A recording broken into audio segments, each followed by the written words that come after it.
वंदे मातरम का मुद्दा इस समय पूरे देश में तूल पकड़ा हुआ है, जिसका विपक्ष द्वारा पुरजोर विरोध किया जा रहा है। तो इस पे आप क्या कहना चाहेंगे? देखिए, ये हमारा राष्ट्रीय गीत है और विपक्ष जो विरोध कर रहा है, विपक्ष के गंदी मानसिकता का परिचय दे रहे हैं। आपको बता दें कि ये बंकिम चंद्र चटर्जी द्वारा 1870 के दशक में लिखा गया था और 1880 के दशक में जो है उन्हीं के उपन्यास आनंद मठ में प्रकाशित किया गया था।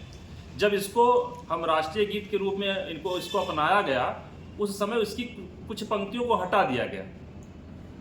अब पंक्तियों को हटा करके उसे अपना दिया गया है। तो जो हम तो चाहते हैं कि पूरी पंक्तियां गाई जाएं, पूरी पंक्तियां को अपनाना चाहिए, राष्ट्रगीत वो पूरा होगा। क्योंकि उस समय तुष्टीकरण की राजनीति चल रही थी, आज भी चल रही है, उस समय भी चल रही थी, और तुष्टीकरण की वजह से उन पंक्तियों को हटा दिया गया है। तो मैं यही कहूँगा, पूरे देश से भी अपील करूँगा, सरकार से भी अपील करूँगा कि इसको लगभग सभी शैक्षिक संस्थानों में अपनाना चाहिए, गाना चाहिए और सभी व्यक्तियों को भी जानना चाहिए।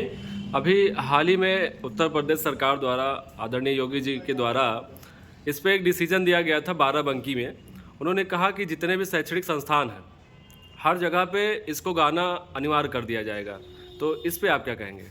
योगी जी को बार बार साधुवाद में दूंगा कि ऐसा उन्होंने किया अपने प्रदेश में हर शैक्षिक संस्थानों में, सभी शैक्षिक संस्थानों में अगर राष्ट्रीय गीत गाया जाएगा तो योगी जी को बार बार फिर से धन्यवाद मैं दे रहा हूँ। हाँ, लेकिन इस पे जो विपक्ष है वो कह रहा है कि ये ज़बरदस्ती न थोपा जाए, या हम शैक्षणिक संस्थानों में उस नाम अपना कटा लेंगे, हम पढ़ने नहीं जाएंगे, हम गाएंगे नहीं। ऐसा कोई बात नहीं है।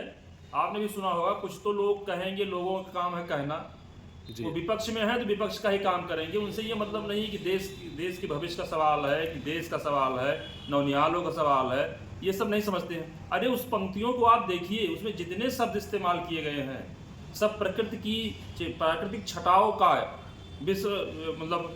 वो किया गया है, उसके सौंदर्य को दिखाया गया है। ऐसा कुछ नहीं है उसमें कि जो आपको गलत लगता है। मैंने जो देखा उसमें कहीं कुछ गलत नहीं है, सब प्रकृति सुंदरता को दिखाया गया है। हाँ, लेकिन विपक्ष कह रहा है कि इस हमारी धार्मिक जो स्वतंत्रता है उसके साथ खिलवाड़ किया जा रहा है, ज़बरदस्ती हमारे ऊपर थोपा जा रहा है। देश हमारा है, विपक्ष का देश नहीं है, और देश की सरकार हमारी है और निश्चित रूप से जो करेगी अच्छा करेगी, और उसका हम पुरजोर समर्थन करते हैं। और सभी अपने भारतीयों से कहेंगे, नागरिकों से कहेंगे कि आप लोग भी इसका समर्थन कीजिए और राष्ट्रीय गीत इसको वंदे मातरम पूरा का पूरा अपनाया जाना चाहिए। सभी शिक्षण संस्थानों में, सभी सार्वजनिक संस्थानों में इसको गाना दोहराना जरूरी है।